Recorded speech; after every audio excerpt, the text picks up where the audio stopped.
This is my very first time reading Fire Punch. I asked you to help fund this video, and you guys sort of came through. Originally, this video was intended to be 8 videos long, 1 video for each volume, but after I finished my analysis of Chapter 1, I realized that would not be possible. So here is my complete breakdown analysis for Chapter 1 of Fire Punch from someone who has never read it.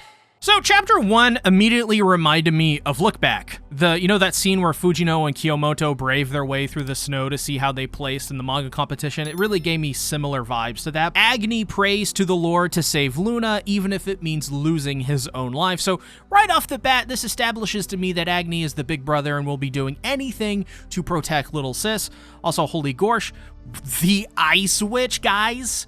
This is already giving me major Dark Fantasy, Dark Souls 3 vibes, and that is really, really good for me because I am a massive Souls fan, and any kind of Dark Fantasy vibes is in general a good vibe to me. Plus, the Ice Witch has apparently blessed certain people, and because of that, there is a certain blessed that has plunged the world into snow, starvation, and madness. These kinds of words being used establish that Fujimoto is trying to use these provocative and romantic languages like yearn, which is a very guttural word. You almost feel the word rise from within this depth from your chest when you say it. So it is no wonder I thought of Dark Souls here because that's the kind of language it would use. So to use these kinds of words here suggests to me that this series will be highly brutalist, but married with this Fujimoto fairness with his drawings. That outward-facing beauty, as if to suggest his characters are just as beautiful as they are flawed or tormented. First impressions, this feels very Fujimoto. We then see Agni tell Luna to chop his arm off? Jesus Christ, was this hard to look at and just even think about? I mean, just imagine this happening. Even worse is that this arm grows back like Piccolo, but it is way more gross than Piccolo. Agni is determined to go through with this, so much so that he is in Luna's face. I also love that this manga so far has so many great out-of-context panel potential moments. Isn't manga just so goddamn awesome, you guys? And speaking of, we get this beautiful establishing shot of the snow-covered village. The little details of the piling snow and the walkways dug out to what looks like it is waist height. So judging by that, you can easily assume that this place is probably hell to live in. The two go to a villager's home. A grandmother named Jishima will eat Agni's arm. In fact, many village people are surviving off of Agni's ability to regenerate, which is just absolutely maddening. And what struck me is the simplicity of how normal it all is for them. They all are so happy about it, treasuring his limbs that they eat. And also, Luna's dialogue is a little crazy too. She even tells the granny to enjoy my brother's flesh. I mean, this went from cool vibes to cannibal vibes pretty fast. It is Fujimoto, so it's not too surprising, but I'm a little apprehensive to keep reading. But outside of setting up that dark little tidbit, it also lets us know that the only reason this village is still alive is because of Agni's ability and this ability of the blessed. So already I'm sort of like suffering from whiplash, but it gets even better or worse. Dude, this next interaction between Agni and Luna was insane. Luna tries to convince Agni that they need to chop her arms off next. You get the sense that Luna really does look up to, respect, and depend most of all on Agni. So she in turn seems to have developed this idea within her head that she needs to help carry his burdens, like Lydia in Skyrim, but a bit more insane. And I think I know how that developed, because Agni once again denies her this, and for good reason. Luna cannot regenerate as fast. It takes up to an hour, but for a second for Agni. He also teases her saying that she would taste bad, which is some classic brother-sister teasing, but what is extra disturbing is the context, and the fact knowing that this is Fujimoto. They're talking about people eating Luna and Agni, and it's just crazy. It's kind of crazy. This is like some Cormac McCarthy kind of crazy. And Luna gets all blushed when she tells Agni that because of her youth, she is sure to be more tender and more scrumptious, big brother. I actually kind of, not gonna lie though, in a way, I kind of dig their relationship and how Fujimoto is setting it up thus far. It really feels like these two are a well-oiled machine despite, you know, the craziness that is happening all around them. They seem to have developed a good back and forth on how they do things together. It feels harmonious in a strange sense. It just, I don't know, it feels good to read and see. Like, I know it's disturbing and weird and horrific, but they really seem to genuinely care for one another, and I like that.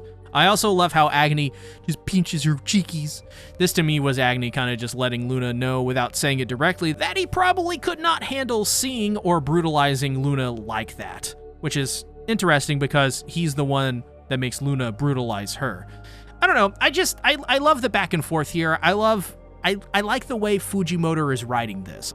So they go to Old Man Vanna's house to find that he is the 6th one this month to die. So it seems like while their flesh helps a lot, it's not like they still can't stop them from all dying because they refuse to eat it. In fact, Vanna refused to eat Agni's arm and just eventually died in bed, starving to death. It was a very sad, very disturbing, and honestly sobering, dark moment. Seeing all of the buildup of the arms he just didn't eat was, ugh.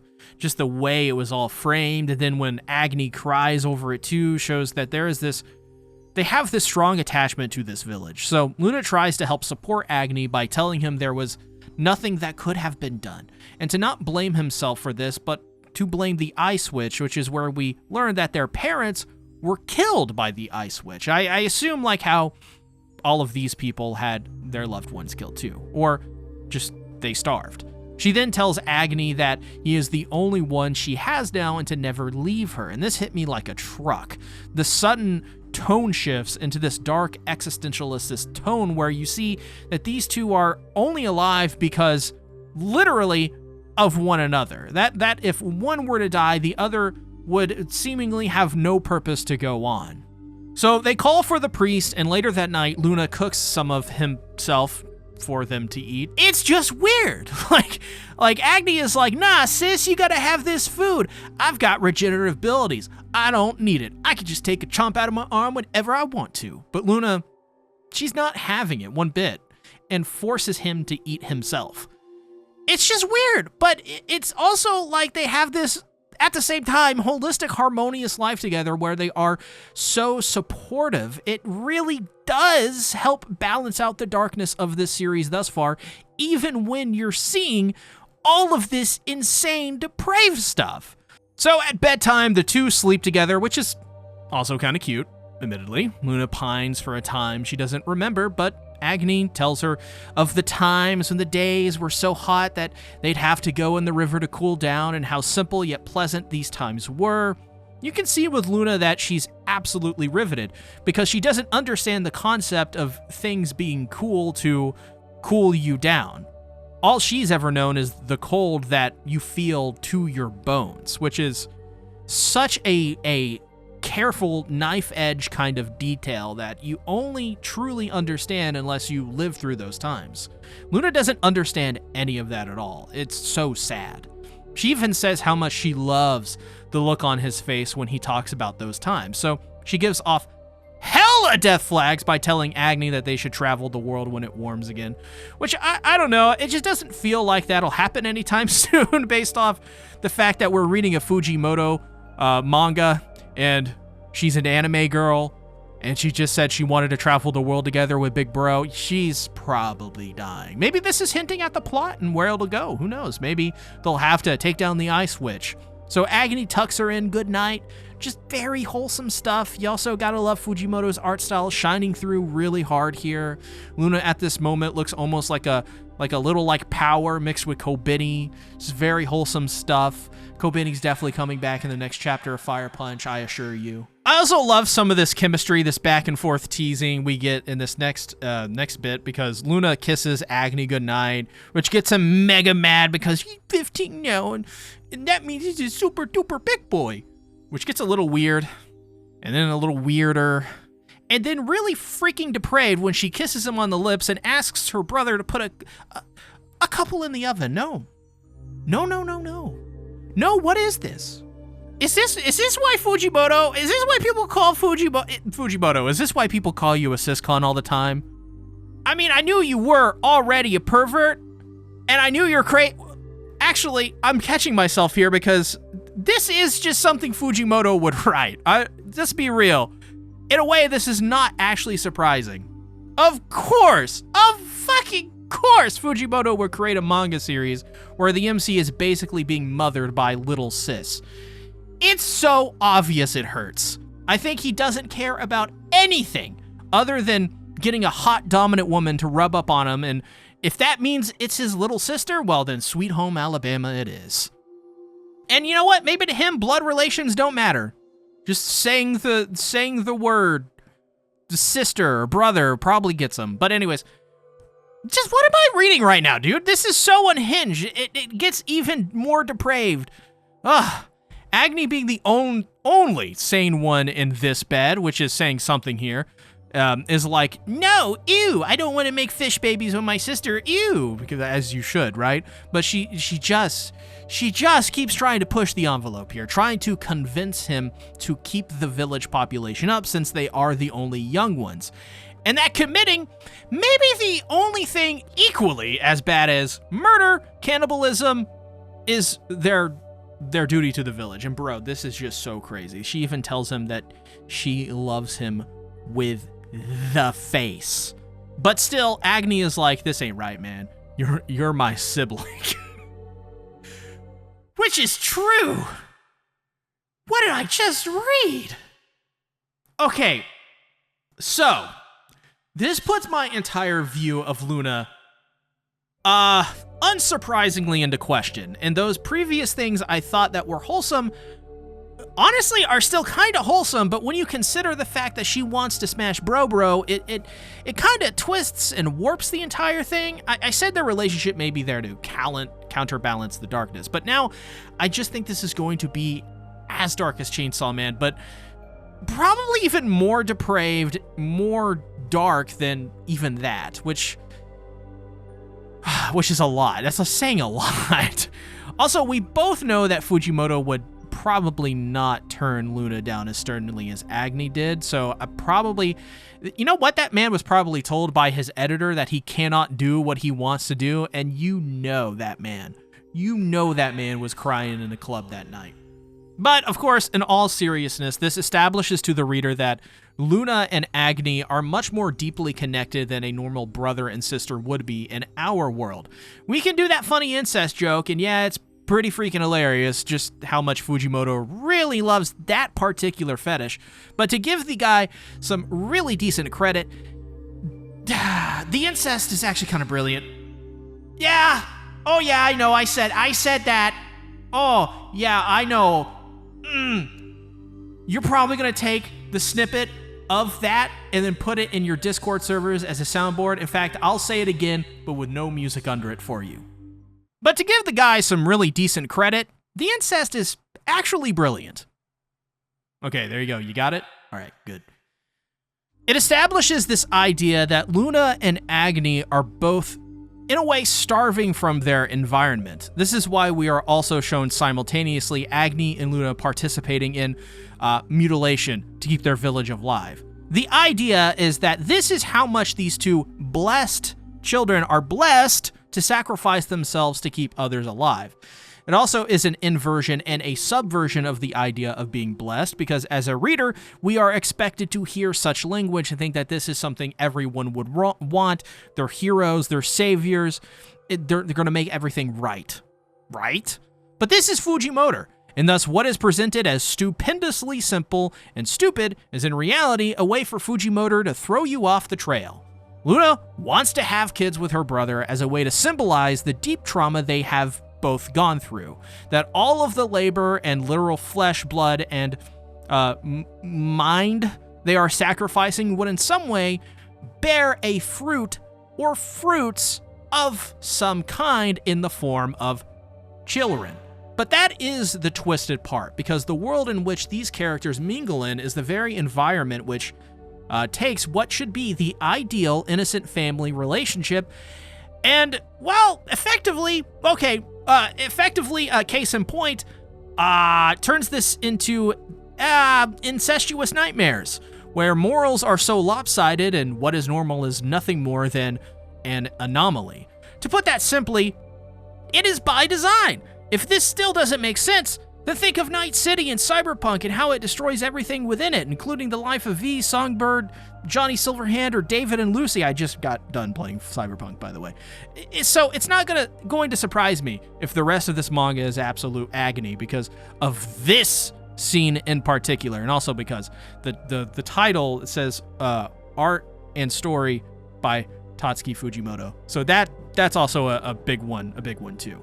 The next day, they hold a kind of ceremony where they use the death of this man as a reminder through almost kind of like this religious context that while, yeah, it's respectable as a person in society to, in other words, you will not be judged for eating human flesh, but shows that to live in this world, you must develop the skills to have zero morals to survive it and eat flesh, which starts to explain the general depravity of this manga thus far.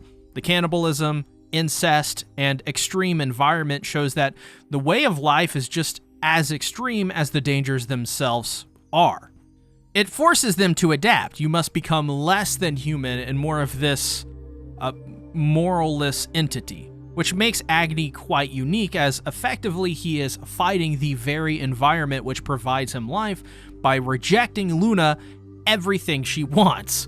Because everything that she wants is clearly being heavily influenced and twisted by the world they live in.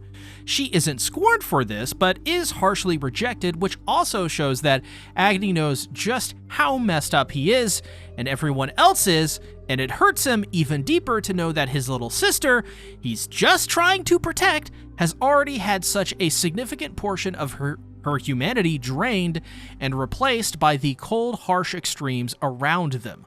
I could see Luna becoming this blend of this very human and charming person, though corrupt by embracing the depravity and almost knowing how to navigate it and use it to her advantage as if it were a part of her naturally.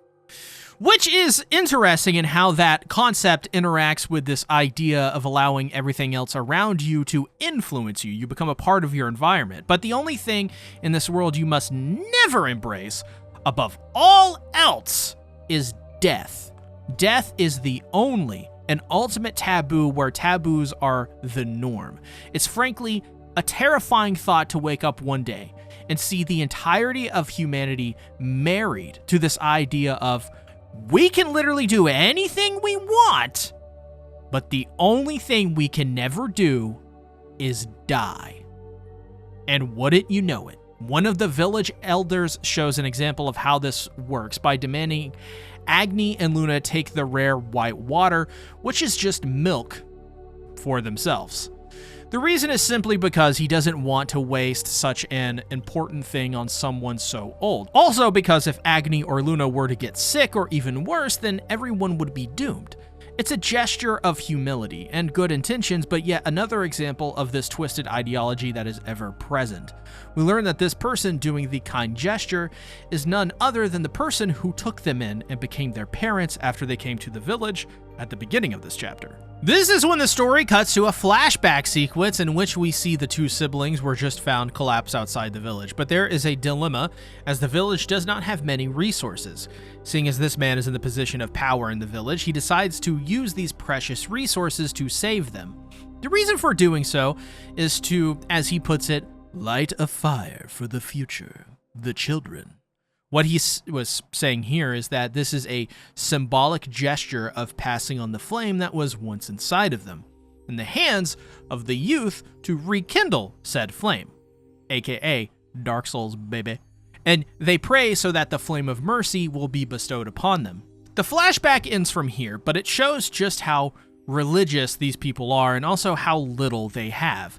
I thought this was cool because two things that do seem to correlate throughout human history is the less humans have, those humans tend to look to some sort of higher power to fill up what is missing, as they are helpless and without the things necessary to live fuller lives. So as this happens, we see glimpses of moments. Agni shooting a deer while out hunting.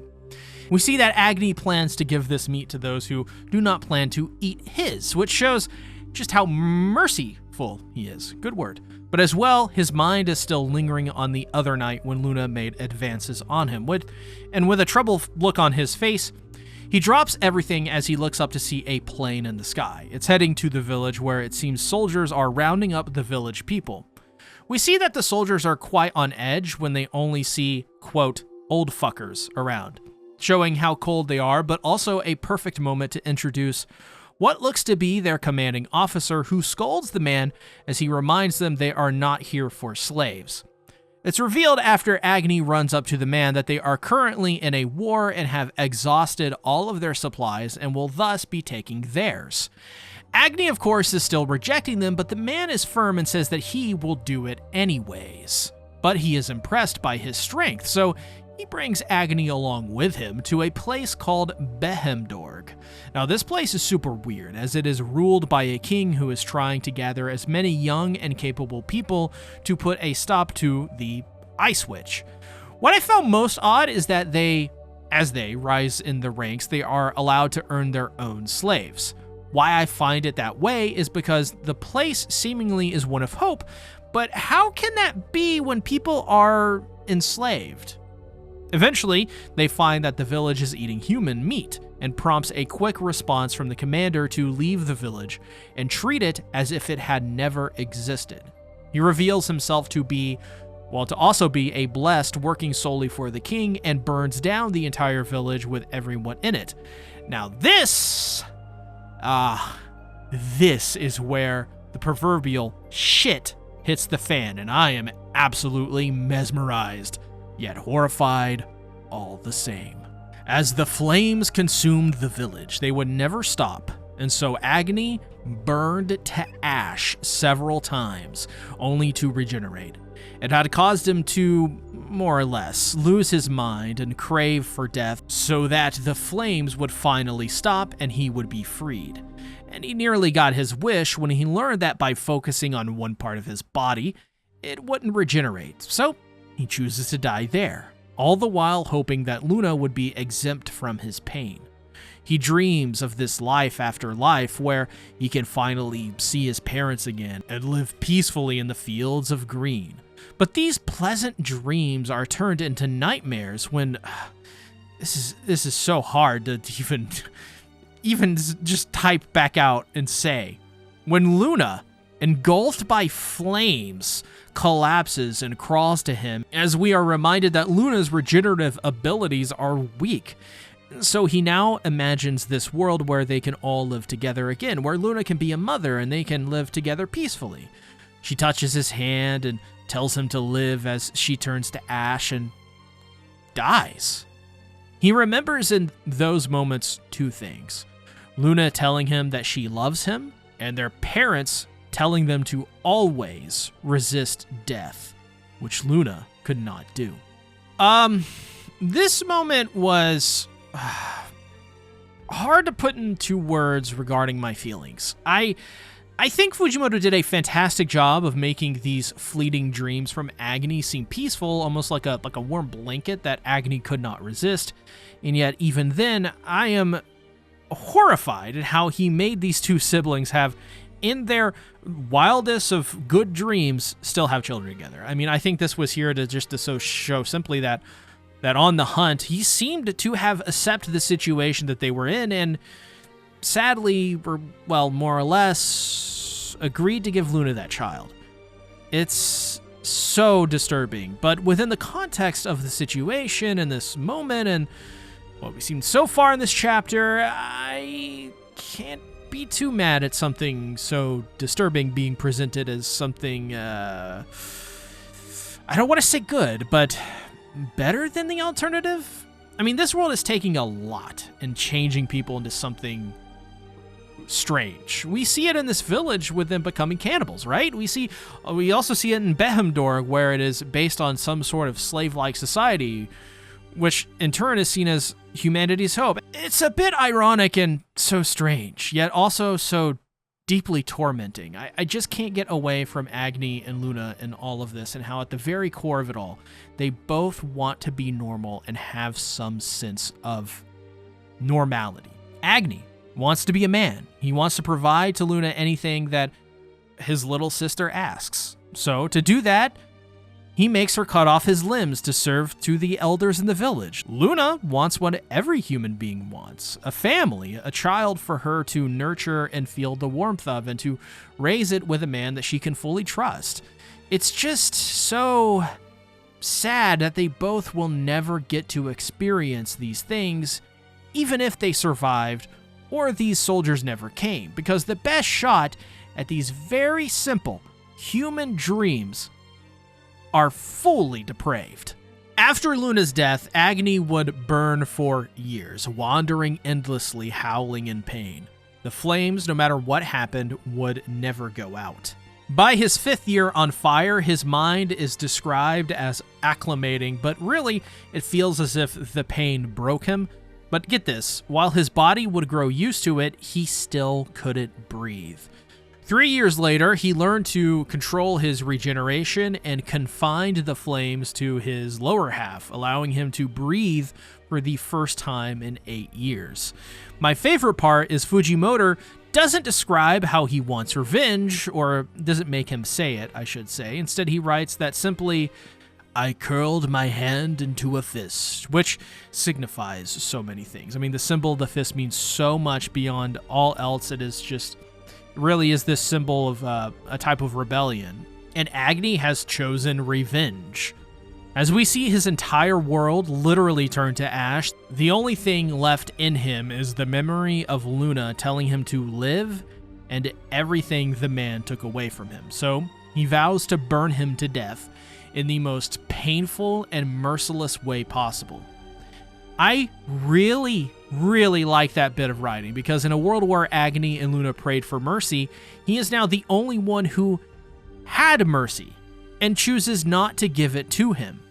Such a good piece of writing. It almost hurts how simple yet powerful it is. But that's our Fujimoto. He's so good at making things simple, but so complex, or really taking something complex and making it simple. After this, we see a convoy traveling through a blizzard full of slaves. One such slave almost made me think it was Luna when I first saw her. I was like, oh, is that Luna? Did I miss something? But in the truck, we see how brutal this world is. The young and pretty slaves get sold to the rich, while the ugly are forced to breed until they're all dead.